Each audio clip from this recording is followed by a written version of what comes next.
Hey Adrian, it's Ryan Mason. I enjoyed your video discussion.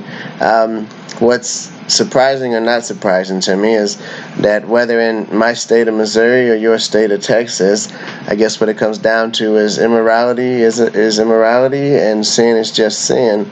As the common cases in my state were sexual misconduct and also a fraudulent report of Medicaid claims, rendering services or billing for services that were never performed.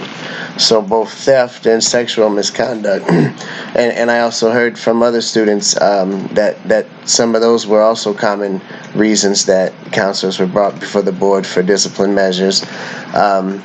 And I don't know if that's surprising or not. I guess that's just the world that we live in.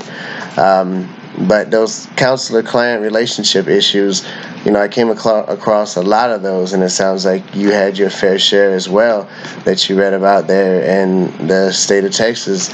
And you spoke about how on the counselor side, there's just a lack of morals and personal values.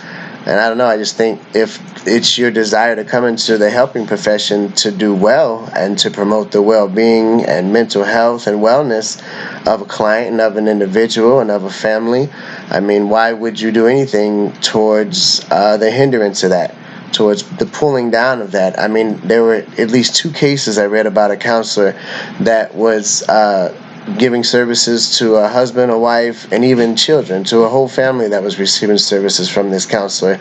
And in both cases, the counselor began to engage in an affair with the wife.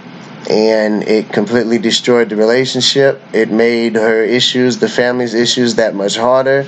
I don't know, it comes down to a respect of boundaries, a respect of, like you said, values and morals, and a personal accountability. Like you said, those who prey on the emotional states of clients.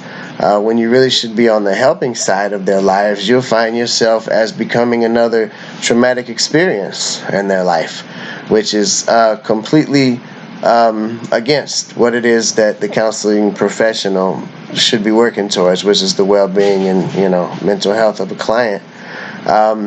The counselor you talked about in Corpus Christi is another instance of that, just another shame, accepting sexual advances of a minor.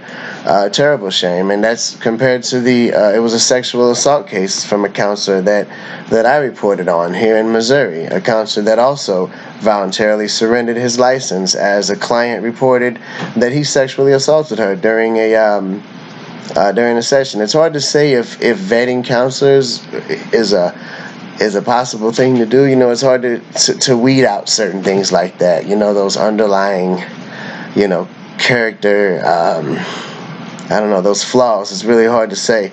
It's really hard, if that's even possible to catch those things, that immorality in people. But I enjoyed your post, and God bless.